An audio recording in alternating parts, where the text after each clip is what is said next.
ఒకవైపు పచ్చని పల్లెలు, మరోవైపు మహానగరాన్ని ఆనుకున్న పట్టణాలు, మధ్యలో ఆసియాలోనే అతి పెద్దదైనటువంటి పారిశ్రామిక వాడలు, విభిన్న సంస్కృతి సాంప్రదాయాల మేళవింపుతో ఉన్నదే మెదక్ నియోజకవర్గం.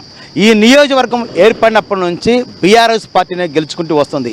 ఈసారి తొలిసారిగా ఒక మాజీ ఐఏఎస్ అధికారి బీఆర్ఎస్ పార్టీ నుంచి వెంకట్రామరెడ్డి పోటీ చేస్తుండగా, తొలిసారిగా పోటీ చేస్తున్నటువంటి కాంగ్రెస్ పార్టీ నుంచి నీలం మధు, అదేవిధంగా రెండోసారి బరిలో నిలుస్తున్నటువంటి బీజేపీ అభ్యర్థి రఘునందన్ రావు ఉన్నారు. వీరు ఏ విధంగా ప్రచారాలు నిర్వహిస్తూ ఉన్నారు, జనం నుంచి ఏ విధంగా స్పందన వస్తుంది, ఇస్తున్న హామీలు ఏంటి తెలుసుకునే ప్రయత్నం చేద్దాం, వాళ్ళని కలుద్దాం. మనతో పాటు తొలిసారిగా పార్లమెంటుకు పోటీ చేస్తున్నటువంటి కాంగ్రెస్ పార్టీ అభ్యర్థి నీలం మధు మనతో పాటు ఉన్నారు. ప్రచారం ఏ విధంగా కొనసాగుతుంది, ప్రజల నుంచి ఎలాంటి స్పందన ఉంది, ఈ మధ్యనే ముఖ్యమంత్రి రేవంత్ రెడ్డి అక్కడి సిద్దిపేట వచ్చిన తర్వాత ఎలాంటి పరిణామాలు చోటు చేసుకున్నాయో తెలుసుకునేందుకు మనతో పాటు నీలం మధు ఉన్నారు. వారిని అడిగి మరిన్ని విషయాలు తెలుసుకునే ప్రయత్నం చేద్దాం. చెప్పండి, మీరు మొదటికి ఇప్పటికీ ఎలాంటి చేంజ్ కనపడుతుంది కాంగ్రెస్ పార్టీలో? ఇక్కడ మన ముఖ్యమంత్రి రేవంత్ రెడ్డి కూడా సిద్దిపేట గడ్డపై వచ్చాడు, ఎట్లా అనిపిస్తుంది మీకు ఇప్పుడు? చాలా సంతోషంగా ఉందన్న. సిద్దిపేట గడ్డలో కూడా కార్నర్ మీటింగ్ కూడా సిద్దిపేట ప్రజలందరూ కూడా ఒక స్వేచ్ఛ వస్తే ఎట్లయితే అనుకుంటారో, ఆ రేవంత్ అన్న రాగానే గ్రామాలలోకి సిద్దిపేట టౌన్లోకి కూడా భారీ ఎత్తున వేల సంఖ్యలో ప్రజలు వచ్చి కూడా అక్కడ రేవంత్ అన్న మేమందరం మీ తోడున్నాం అని చెప్పి, మేము కాంగ్రెస్ పార్టీ అభ్యర్థిని ఎంపీగా గెలిపిస్తామని చెప్పి అక్కడ ఉన్నప్పుడు కూడా మీరు చూడవచ్చు, లక్ష పక్క అంటే ప్రజల నుంచి వచ్చిన ఫైర్ అనేది చూసారు. అరే మాకు సమానత్వం ఇచ్చే పార్టీ, ముఖ్యంగా మా నాయకుడు రేవంత్ అన్న అందరి గురించి ఆలోచించే వ్యక్తి ఉన్నాడు కాబట్టి ఈసారి కాంగ్రెస్ పార్టీ అభ్యర్థిని పార్లమెంట్కి పంపిస్తాం మెదక్ నుంచి అని చెప్పి అంటారు. రోజుకు గ్రాఫ్ పెరుగుకుంటూ వెళ్తుంది. ప్రజలు కూడా కాంగ్రెస్ పార్టీని దీవించాలనే ఆలోచనలో ఉన్నారు, దీవిస్తారు కూడా. ముఖ్యంగా మనం చూస్తున్నాం, ఇందిరాగాంధీ లాంటి వారు ఇక్కడ నుంచి పోటీ చేసి ప్రధానమంత్రి అయ్యారు. అలాంటి ప్లేస్ నుంచి మీరు ఏదైనా పోటీ చేసే అవకాశం ఉంది, దీన్ని ఎట్లా చూస్తారు? అంటే కానుకగా ఇచ్చే అవకాశం ఉందా? ఎంత ఉద్దండులు మీతో పోటీలో ఉన్నారు ఈ రోజున? ఖచ్చితంగా, ఎందుకంటే నేను అన్ని దాంట్లో ఇంటర్వ్యూలో కూడా చెప్తున్నాను, నా పూర్వజన్మ సుకృతం అనుకుంటున్నా ఈ మెదక్ పార్లమెంట్ నుంచి నాకు అభ్యర్థిగా అనౌన్స్మెంట్ చేసిన రోజు నుంచి. ఎందుకంటే ఈ గడ్డ నుంచి ఇందిరా గాంధీ గారు ప్రధానమంత్రి అయిన తల్లి, ఇందిరాగాంధీ గారు పార్లమెంట్ నుంచి ఇక్కడ నుంచి ప్రధానమంత్రి అయిన తల్లి నుంచి, ఆ గడ్డ నుంచి ఒక పేదింటి బిడ్డకు అవకాశం కల్పించి ఒక సర్పంచ్ నుంచి ఎంపీకి పంపించుతున్నారు. కాబట్టి నేను అందరికీ కూడా కాంగ్రెస్ పార్టీ అందరికి కూడా పేరున కృతజ్ఞతలు తెలియజేస్తున్నాం. ఏ గ్రామంలో కన్నా వెళ్ళండి, ఇందిరాగాంధీ గారు చేసిన స్కీమ్స్ ఇప్పటికి ఉన్నాయి, అంటే స్ట్రాంగ్గా ఉన్నాయి. ఇందిరమ్మ ఇల్లు కట్టించింది, ఇందిరమ్మ భూమి ఇచ్చింది, ఇందిరమ్మ ఇక్కడ ఇండస్ట్రీస్ పెట్టి ఉద్యోగాలు కల్పించింది. ఇందిరాగాంధీ గారు అంటే పేదల పక్షపాతి, పేదల గురించి ఆలోచించే పార్టీ కాంగ్రెస్ పార్టీ అని చెప్తున్నాను. ఓకే, ఇందిరాగాంధీని గెలిపించారు. ఆ తర్వాత కూడా కాంగ్రెస్ పార్టీ కంచుకోటగా సీఎం మెదక్ ఉంది. కానీ తర్వాత బీఆర్ఎస్ పార్టీ ఆవిర్భావం తర్వాత బీఆర్ఎస్ పార్టీ కంచుకోటగా మారింది. వరుసగా వాళ్ళే గెలుచుకుంటూ వస్తున్నారు. ఈ నేపథ్యంలో మనం చూసిన అసెంబ్లీ ఎన్నికల్లో కూడా 7 అసెంబ్లీ సెగ్మెంట్లో 6 అసెంబ్లీ సెగ్మెంట్ వాళ్ళే గెలిచారు. ఈ లోపల మీకు అలాంటి చేంజ్ కనిపిస్తుందా?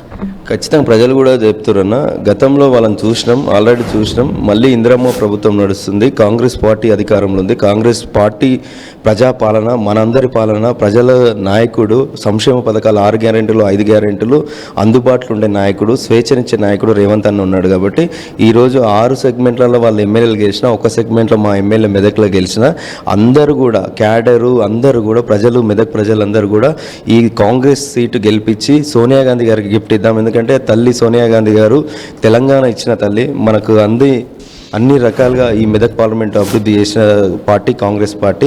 ఖచ్చితంగా దీవిద్దామని చెప్పి తెలియజేస్తున్నాం. మనం చూస్తున్నాం, ఒకవైపు బీజేపీ నుంచి రఘునందన్ రావు రెండోసారి పోటీలు ఉన్నారు. ఒకవైపు ఇటు చూస్తే మాజీ ఐఏఎస్ ఆఫీసర్గా ఎమ్మెల్సీగా వెంకట్రామరెడ్డి ఉన్నారు. వీళ్ళిద్దరిని ఢీకొన్ను విజయం సాధించేటువంటి అవకాశాలు కనిపిస్తున్నాయి మీకు అనిపిస్తుంది? ఖచ్చితంగా ఉంది.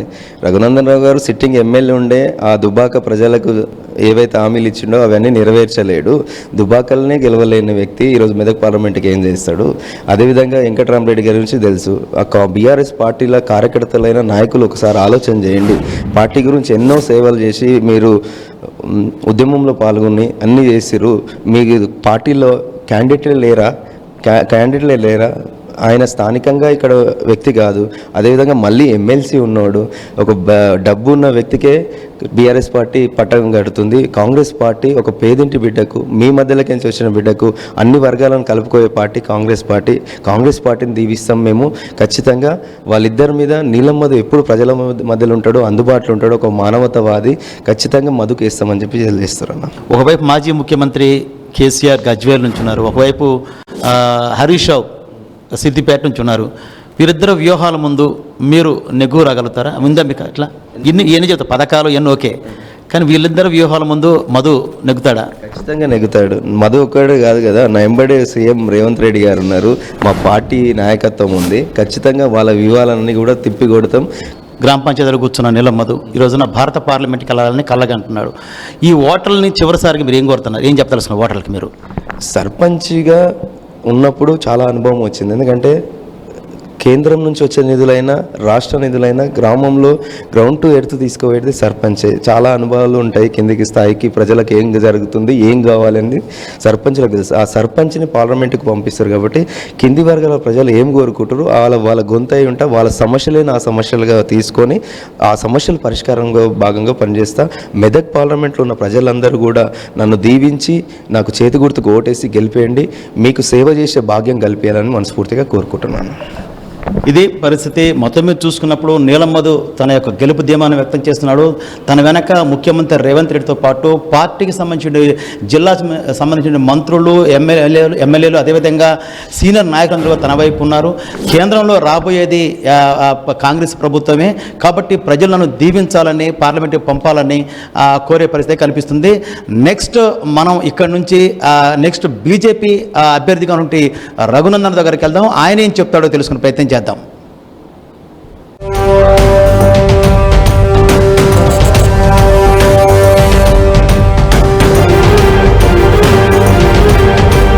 బీజేపీ అభ్యర్థి రఘునందన్ రావు ప్రచారం నిర్వహిస్తూ ఉన్నారు. వారిని అడిగి ప్రచారం ఏ విధంగా కొనసాగుతూ తెలుసుకునే ప్రయత్నం చేద్దాం. చెప్పండి సార్, ఒక అడ్వకేట్గా, ఒక జర్నలిస్ట్గా, ఒక ఉపాధ్యాయుడిగా మీరు రాణించారు. ఈ రోజున బీజేపీ అధిష్టానం మిమ్మల్ని మెదక్ పార్లమెంట్ నుంచి పోటీ చేసే అవకాశం కల్పించింది. ఏ విధంగా మీ గెలుపు ధీమాన్ని ఏ విధంగా వ్యక్తం చేస్తారు? 100% భారతీయ జనతా పార్టీ అభ్యర్థినైన నన్ను మెదక్ పార్లమెంట్ నియోజకవర్గ ఓటర్ మహాశయులు ఆశీర్వదిస్తారని, ఖచ్చితంగా గెలుస్తాననేటువంటి సంపూర్ణమైనటువంటి విశ్వాసంతో నేను పనిచేస్తూ ఉన్నాను. ప్రజల నుంచి వస్తున్నటువంటి స్పందన కూడా భారతీయ జనతా పార్టీ వైపు, నరేంద్రుడి నాయకత్వం వైపు అదే రీతి లోపల కనబడతా ఉంది. ముఖ్యంగా మనం ఇటీవల కాలంలో జరిగినటువంటి అసెంబ్లీ ఎన్నికలకు సంబంధించి 6 స్థానాలు, మొత్తం 7 స్థానాలకు 6 స్థానాలు బీఆర్ఎస్ పార్టీ గెలుచుకుంది. అందులో మీరు దుబ్బాక నుంచి కూడా అసెంబ్లీకి పోటీ చేశారు. దుబ్బాకలో ఓడిపోయిన రఘునందన్ రావు పార్లమెంటుకి ఎలా గెలుస్తారనేది కూడా ప్రతిపక్షాల విమర్శ. దీని ఎలా చూస్తారు మీరు? ఇప్పుడు చంద్రశేఖరరావు గారు పార్టీ అధ్యక్షునిగా 10 సంవత్సరాలు ముఖ్యమంత్రిగా పనిచేసిన ఆయన కామారెడ్డిలో కాషాయం కండువ చేతులు ఓడిపోయిండు. మరి ఓడిపోయిన చంద్రశేఖరరావు 17 పార్లమెంట్లు గెలిపిస్తానని ఆయన రోజు తిరుగుతూ ఉన్నాడు కదా. మరి 119 నియోజకవర్గాలు తిరుగుతుండు కదా. కామారెడ్డిలో గెలవని పార్టీ, ఈ రాష్ట్రంలో 10 ఏళ్ల నుంచి అధికారంలో ఉన్న పార్టీ అధికారాన్ని కోల్పోయినప్పుడు వాళ్ళు ఎట్లా గెలుస్తారు? మరి ఈ ఎన్నికలలో బీఆర్ఎస్ పార్టీది కత్తి కాదు, నెత్తి కాదు. గల్లీలో బీఆర్ఎస్ పార్టీ లేదు, ఢిల్లీలో బీఆర్ఎస్ పార్టీ లేదు. ఎందుకు బీఆర్ఎస్కు ప్రజలు ఓటేయాలనేటువంటి ప్రశ్న ఈరోజు మూలాల్లోంచి వస్తుంది. మీరు అన్నట్టుగా బీఆర్ఎస్కి ఎందుకు ఓటేయాలని మీరు అన్నట్టుగానే వాళ్ళు కూడా అదే అంటున్నారు. బీఆర్ఎస్ పార్టీని ప్రజలు దూరం చేసుకున్నారు కాబట్టి మరలి ఈసారి మాకు పార్లమెంట్ ఎలక్షన్లో మాకు ఒక బలం చూపిస్తే మేము ఢిల్లీలో పోరాడుతూ ఉంటున్నారు. కాంగ్రెస్ పార్టీ వాళ్ళు మాకు అధికారం ఉంది, మేమేం చేయబోతామో వాళ్ళు చెప్పుకోవడానికి అవకాశం. మీరేం చెప్పి ఓటు అడుగుదాం అనుకున్నారు? మీరు ఏమి హామీ ఇస్తున్నారు ప్రజలకి? సో 10 సంవత్సరాల్లో గెలిచిన బీఆర్ఎస్ ఎంపీలు ఏం పోరాడినరు, ఏం తెచ్చిర్రు? ఎన్నడైనా పార్లమెంట్లో ఏమైనా మాట్లాడినరా? తెలంగాణ అభివృద్ధి కోసం వాళ్ళు ఏమైనా తెచ్చిండ్రా? ఇచ్చింది మేమే, తెచ్చింది మేమే. తెలంగాణ అభివృద్ధిలో సబ్కా సాత్ సబ్కా వికాస్ అని ఒక మంచి లక్ష్యంతో పనిచేసింది కూడా మేమే. మెదక్కు రైలు ఇచ్చినా, లేకపోతే మెదక్లో రైల్వే స్టేషన్ ఓపెన్ చేసినా, గజ్వేల్లో రైల్వే స్టేషన్ ఓపెన్ చేసినా, సిద్దిపేటలో రైల్వే స్టేషన్ ఓపెన్ చేసినా, అడగకుండా BHL చౌరస్తాకి 1000 కోట్లు ఇచ్చి సంగారెడ్డి దాకా 6 లైన్ రోడ్డు చేసినా, లేదా 765D అనేటువంటి రోడ్డుని బాలానగర్ టు బైన్సా దాకా మెదక్ వరకు పూర్తి చేసినా మేమే చేసినాం. రేపు భవిష్యత్తులో మెదక్, రామాయంపేట, సిద్దిపేట, ఎల్కతుర్తి దాకా పోయేటువంటి రోడ్డుకి 1600 కోట్లు ఇచ్చి మేమే చేస్తూ ఉన్నాం. కొంపల్లి నుంచి కాళ్ళకల్ దాకా ప్రజల ట్రాఫిక్ అవస్థల్ని దృష్టిలో పెట్టుకొని అక్కడ ఆ రోడ్డుని విస్తరింపజేస్తుంది కూడా మేమే. కాబట్టి అనేక రకాలుగా ఈ పార్లమెంట్ నియోజకవర్గ అభివృద్ధి కోసం పనిచేస్తుంది మేము. కాంగ్రెస్ పార్టీ ఇచ్చిన హామీలను అమలు చేయక 6 నెలల నుంచి వెనకాల లంకె బిందెలు ఉన్నాయని కొనొస్తే ఖాళీ కుండలు ఉన్నాయని బాధపడుతుండు కాబట్టి ఏమన్నా 4 రూపాయలు రావాలంటే ఢిల్లీకి వెళ్ళే రావాలి, ఇవ్వాల్సింది నరేంద్ర మోడీ గారే, ప్రతి పంచాయతీకి నేరుగా నిధులు ఇచ్చింది కూడా భారత ప్రభుత్వమే కాబట్టి ప్రజలు మమ్మల్ని విశ్వసిస్తారు, నరేంద్ర మోడీ గారి నాయకత్వాన్ని విశ్వసిస్తారు. ముఖ్యంగా మనం చూస్తున్నాం, మాజీ ముఖ్యమంత్రి గజ్వేల్లో ఉన్నారు, హరీష్ రావు సిద్దిపేటలో ఉన్నారు. వారి వ్యూహాల ముందు బీజేపీ తట్టుకోలేదనేది ఒక వినిపిస్తున్నది. మీరు ఏ విధంగా ముందుకు వెళ్తారు దీన్ని ఇద్దరిని? ఇప్పుడు చంద్రశేఖరరావు గారు మాజీ ముఖ్యమంత్రి, హరీష్ రావు గారు మాజీ మంత్రి. చంద్రశేఖరరావు గారు ముఖ్యమంత్రి ఉన్నప్పుడే, హరీష్ రావు గారు మంత్రిగా ఉన్నప్పుడే దుబ్బాక నియోజకవర్గంలో ప్రజలు ఓట్లేయాలని నిర్ణయించుకుంటే నా గెలుపుని ముఖ్యమంత్రి ఆపలేదు, ఆర్థిక మంత్రి ఆపలేదు, ఐటీ మంత్రి ఆపలేకపోయాడు. ఇలా కారు లేదు, సారు లేడు, సర్కారు లేదు. అందుకని ఒక ఎన్నికకి ఇంకొక ఎన్నికకి పొంతన ఉండదు సార్. నాకు పూర్తి విశ్వాసం ఉంది ఈ జిల్లా సమస్యల మీద.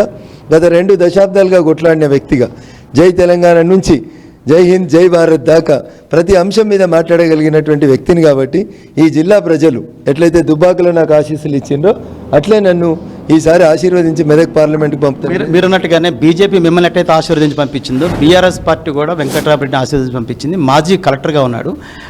ఒంటికాల మీద ఆయనతో లేకడానికి కారణం ఏంటి? ఆయన ఏం చేశాడు? ఆ విమర్శలు ఏంటంతగానో?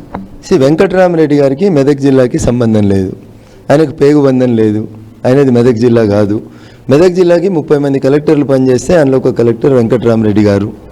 ఆయన పోటీ చేయడానికి నేను తప్పుపడతలేను, కానీ పార్టీ టికెట్ ఇచ్చిన విధానం, ఆ పార్టీ పుట్టింది దేనికోసం? 610 జీవో అమలు చేయమని పుట్టింది, స్థానికులకు ఉద్యోగ అవకాశాలు కావాలని పుట్టింది. వెంకట్రామరెడ్డి గారు ఆల్రెడీ ఎమ్మెల్సీ ఉన్నాడు, ఇంకా 4 సంవత్సరాలు ఆయనకు పదవి ఉన్నది.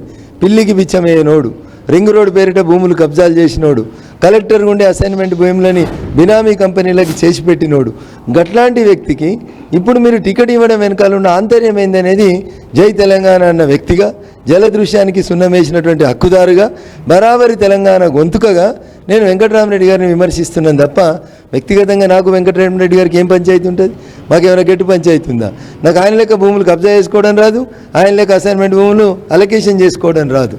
నా బాధ, నా కొట్లాట అంతా ఏదో 100 కోట్లు పెడతా 100 కోట్లు పెడతా అంటున్నాడు.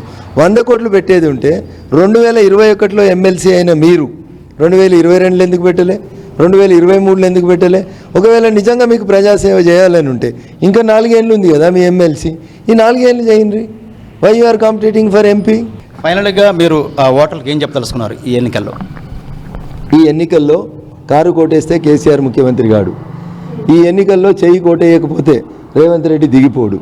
ఈ ఎన్నికలు ఈ దేశ భవిష్యత్తుకు సంబంధించిన ఎన్నికలు. ఈ దేశం సల్లంగా ఉండాలంటే, ఈ దేశంలోకి చొరబాట్లు ఆగాలంటే, ఈ దేశంలో నిత్యం బాంబులు పేలడం ఆగాలంటే నరేంద్ర మోడీ గారి నాయకత్వాన్ని బలపరచమని అడుగుతున్నా. కాంగ్రెస్ అధికారంలోకి వస్తే వారంలో నెలలో ఎప్పుడు దీపావళి పండుగలాగా బాంబులు పేలుతుంటాయి, కానీ నరేంద్ర మోడీ గారు అధికారంలో ఉన్న ఈ 10 ఏళ్లలో కేవలం దీపావళి పండుగ రోజు మాత్రమే పటాకులు పేలినాయి. అందుకని ప్రజల్ని ఒక్కసారి ఆలోచించమంటున్నా. 500 సంవత్సరాల కోరిక ఈ దేశ ప్రజలందరి ఆకాంక్ష, రామరాజ్యం కోసం రామునికి ఒక గుడి కావాలని, అది కూడా కట్టినాం సార్. అందుకని మమ్మల్ని ఆశీర్వదించమని వేడుకుంటున్నాం. ఇదే పరిస్థితి తెలంగాణ ఉద్యమం సమయం నుంచి జనంలో ఉన్నాను, జనంలో మమేకమై పనిచేశాను. నరేంద్ర మోడీ మరోసారి ప్రధానమంత్రి కావడం ఖాయం. ఈ నేపథ్యంలో నన్ను గెలిపించుకోవడం ద్వారా ఈ ప్రాంత ప్రజలకు మరింత సేవ చేసుకునే అవకాశం కలుగుతుందని రఘునందన చెప్పే పరిస్థితి కనిపిస్తూ ఉంది. మనం ఇక్కడ నుంచి నెక్స్ట్ బీఆర్ఎస్ అభ్యర్థి వెంకట్రామరెడ్డి దగ్గరికి వెళ్దాం. అక్కడికి వెళ్ళి ఆయన ప్రచారంలో ఏ విధంగా ముందుకెళ్తున్నాడో ఆయన చెప్పే విషయాలు తెలుసుకునే ప్రయత్నం చేద్దాం.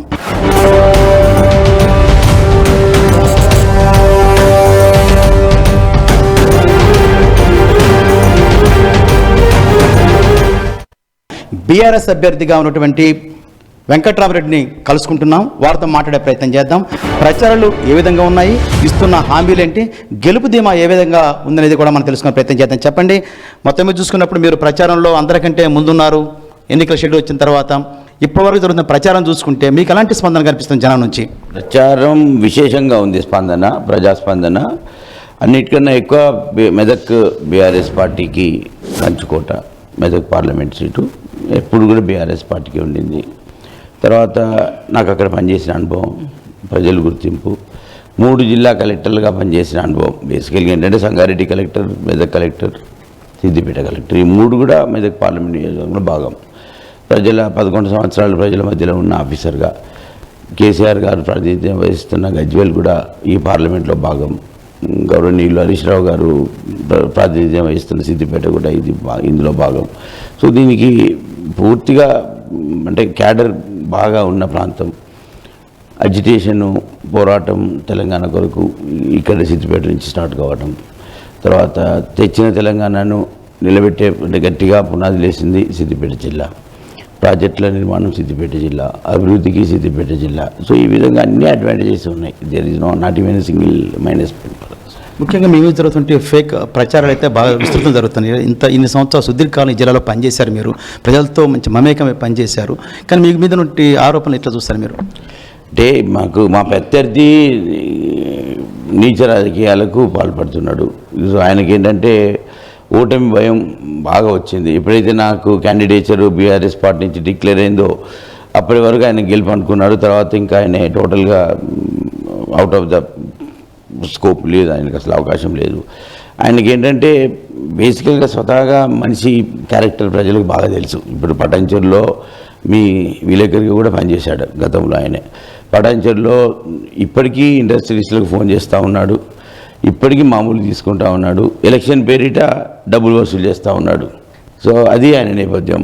సంగారెడ్డిలో ఆయన గురించి తెలుసు. దుబ్బాక ప్రజలు మొన్న చిత్తుగా ఓడగొట్టారు. సో ఆయనకు ఏదో విధంగా సెన్సేషనలైజ్ చేయడము, ప్రజలను మైండ్ డైవర్ట్ చేయడము, తర్వాత తప్పుడు ఆరోపణలు చేయడము, ఫేక్ న్యూస్ పెట్టడము ఆయన నేపథ్యం అది. కాబట్టి ప్రజలు గుర్తించారు, చెంపపెట్టి మళ్ళీ పెడతారు. మీకు ప్రధాన ప్రత్యర్థి ఎవరు అనుకుంటున్నారు? మీకు నాకు ప్రధాన ప్రత్యర్థి లేడు. బేసికల్గా మేము we are much head of others. BJP Congress ఇద్దరు అభ్యర్థులు 2వ స్థానం 3వ స్థానం కొరకు పోటీ పడుతున్నట్టుగా ఉంది ఎలక్షన్. మనం చూస్తున్నాం రాష్ట్రంలో ఈ 17 నియోజకవర్గం ఎక్కడ కూడా ఎవరు చేయని ఒక సాహసం మీరు చేస్తున్నారు. 100 కోట్లతో ట్రస్ట్ పెట్టి ప్రజలకు చేరువే ప్రయత్నం చేస్తున్నారు. ఇది ఎలా వచ్చింది ఆలోచన మీకు? అంటే బేసికల్గా 2 విషయాలు ఇక్కడ. సో నేను నా బ్యాక్గ్రౌండ్ కలెక్టర్గా నేను అక్కడ పనిచేసిన అనుభవం, భారతదేశంలోనే సిద్దిపేట కలెక్టర్గా ఉమ్మడి మెదక్ జిల్లాకు జాయింట్ కలెక్టర్గా ఉన్న సమయంలో ఒక మంచి ఐఏఎస్ ఆఫీసర్గా నాకు దేశం మొత్తం మీద రికగ్నిషన్ ఇచ్చింది నా ప్రజలు, వాళ్ళ ఆదరణ. నేను అక్కడి నుంచి పార్లమెంట్గా ఎన్నికయ్యే తరుణం లోపల నా రుణం ఏ విధంగా తీర్చుకోవాలి ప్రజలకు. ఇప్పుడు నేను ఈ విద్యానిధి 100 crores ట్రస్ట్, వెంకటరామరెడ్డి ట్రస్ట్ కార్యక్రమాల ద్వారా పేద విద్యార్థుల విద్యకు ఖర్చు పెడతాం. తర్వాత పోటీ పరీక్షలు రాసి నేను ఏ విధంగానైతే కాంపిటేటివ్ ఎగ్జామ్స్ రాసి ఆఫీసర్ని అయ్యానో, ప్రతి నియోజకవర్గంలో కూడా హైదరాబాద్కి వచ్చి కోచింగ్ తీసుకోవాలంటే ఖర్చుతో కూడిన పని. మరి ఎన్ని కుటుంబాలు ఖర్చు పెట్టగలుగుతాయి? సో వాళ్ళ కొరకు ప్రతి నియోజకవర్గంలో కోచింగ్ సెంటర్ పెట్టడము, మహిళకు యూత్కి ఉద్యోగ అవకాశాలు నైపుణ్యం ఇచ్చి ఇవ్వడము, నిరుపేద కుటుంబాలకు ఫంక్షన్ హాల్ కట్టి ₹1 పెళ్ళిళ్ళు చేసే విధంగా వాళ్ళకి అందుబాటులో ఉంచడం, ఇవన్నీ కార్యక్రమాలతో ముందుకు వస్తాం. నిన్న కేసీఆర్ మీటింగ్ మెదక్లో జరిగినప్పుడు కూడా మాట్లాడారు. ఒక కొత్త జోష్ నింపే ప్రయత్నం అయితే కార్యకర్తలు చేశారు. కార్యకర్తలు కానీ మిగతా నాయకత్వం కానీ మీకు ఎట్లా సహకరిస్తుంది? సో నేను ఫస్ట్ కార్యకర్తను, తర్వాత ఇప్పుడు ఇవాళ అభ్యర్థినయ్యా. కాబట్టి కలెక్టర్గా నేను ఏ ఉద్యోగం చేసినా ఉద్యోగపరంగా ఆ విధంగా పిలిచినా ఇక్కడ మాత్రం అన్నా తమ్ముడిలాగానే పిలుస్తూ ఉన్నాను. నేను కూడా అన్నా తమ్ముడేనే ప్రస్తావిస్తున్నా తప్పితే రావట్లేదు. కాబట్టి కార్యకర్తలతో మమేకమై కార్యకర్తల్లో ఒకనిగా ఉండి వాళ్ళందరి సహకారంతో ఇవాళ గెలుపు సాధిస్తాం. ఫైనల్గా మీరు ఓటర్లకి ఏం చెప్పదలుచుకున్నారు మెదక్ నియోజకవర్గ ప్రజలకి? ఒకటి, మీరు మెదక్ పార్లమెంట్ నియోజకవర్గంలో ఉన్న ఓటరు మహాశయులందరికీ కూడా ఒక విజ్ఞప్తి. దయచేసి 3 ప్రధాన పార్టీ అభ్యర్థులలో ఏ అభ్యర్థి గుణగణాలు ఏ విధంగా ఉన్నాయి, ఏ అభ్యర్థి బ్యాక్గ్రౌండ్ ఏంటి, ఏ అభ్యర్థి అయితే నిజాయితీగా పనిచేయగలుగుతాడు, ఏ అభ్యర్థి అయితే ఏ అంశాలతో ఇవాళ ప్రజల దగ్గరికి వచ్చి ఓటు అడుగుతూ ఉన్నాడు, మరి ఆయన ఏ కార్యక్రమాలు చేస్తా అని మీరు విశ్వసిస్తున్నారో వారికి ఎన్నుకోండి. ఇవాళ నేను వచ్చిన ఎజెండా అభివృద్ధి. నాకు అభివృద్ధియే పోటీ. నేను ఇక్కడ కులం మీద రాలేదు, మతం మీద రాలేదు నేను. కాబట్టి అభివృద్ధి ధ్యేయంగా నేను పనిచేశాను. 11 సంవత్సరాలు నా సహ ఉద్యోగులతోని సుదీర్ఘకాలం పనిచేసిన అనుభవంతో ప్రజా సమస్యలలో ఆ రోజు కలెక్టర్ సీట్లో అటు సైడ్ కూర్చున్నాను, ఈరోజు ఎదురుగా కూర్చుండి ప్రజా సమస్యలు పరిష్కరించుతాను అనేది నా ఆలోచన. ఇది పరిస్థితి. మొత్తం మీద చూసుకున్నప్పుడు నా గెలుపు ఖాయమైపోయింది.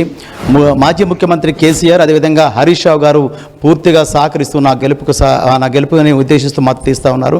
మొత్తం మీద చూసుకున్నప్పుడు జిల్లా ప్రజలకు అప్పుడు కలెక్టర్గా ఇప్పుడు ప్రజాప్రతినిధిగా సేవ చేసే అవకాశం కలిగిందని వెంకటరామరెడ్డి చెప్పే పరిస్థితి కనిపిస్తూ ఉంది. కెమెరా పర్సన్ వినోద్తో పివి రావు, 10 టీవీ, సంగారెడ్డి నుంచి.